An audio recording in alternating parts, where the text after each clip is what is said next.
és una volta històrica que manté la tradició i també la innovació. És una cita important al calendari i enguany per primera vegada s'han introduït innovacions en la inscripció, se pot fer la inscripció online i a més tenim vora un 52% de participació femenina. Per tant,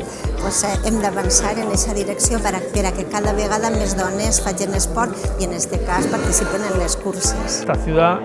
mantiene ese cariño tan especial hacia la Volta a Peu, que queramos o no ha sido desde el principio del siglo pasado, digamos, el elemento generador de tantos corredores y de lo que es hoy el Valencia Ciudad del Running.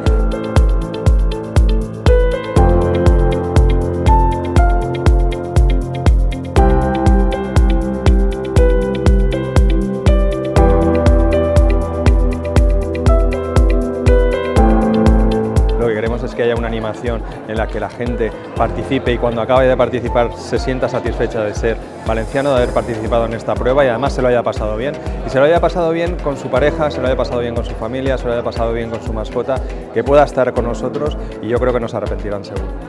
Bueno, tenemos todavía unos días hasta el mismo sábado a las 10 de la noche. Tenemos para inscribirnos a esta carrera, la Volta a Peu, y podemos hacerlo en cualquiera de los centros del Corte Inglés de Valencia, del Corte Inglés de Pintor Sorolla, el Corte Inglés de Nuevo Centro o el Corte Inglés de Avenida Francia, las plantas deportivas, las plantas de deportes, además de hacerlo pues, por vía web o directamente en las sucursales de Caixa Popular. Es decir, que las opciones son máximas y bueno, pues como siempre, tendemos a dejarlo un poco para última hora, pero es muy importante saber que de esos 3 euros, 1 euro solidario va a ir para Pallars Hospitalet.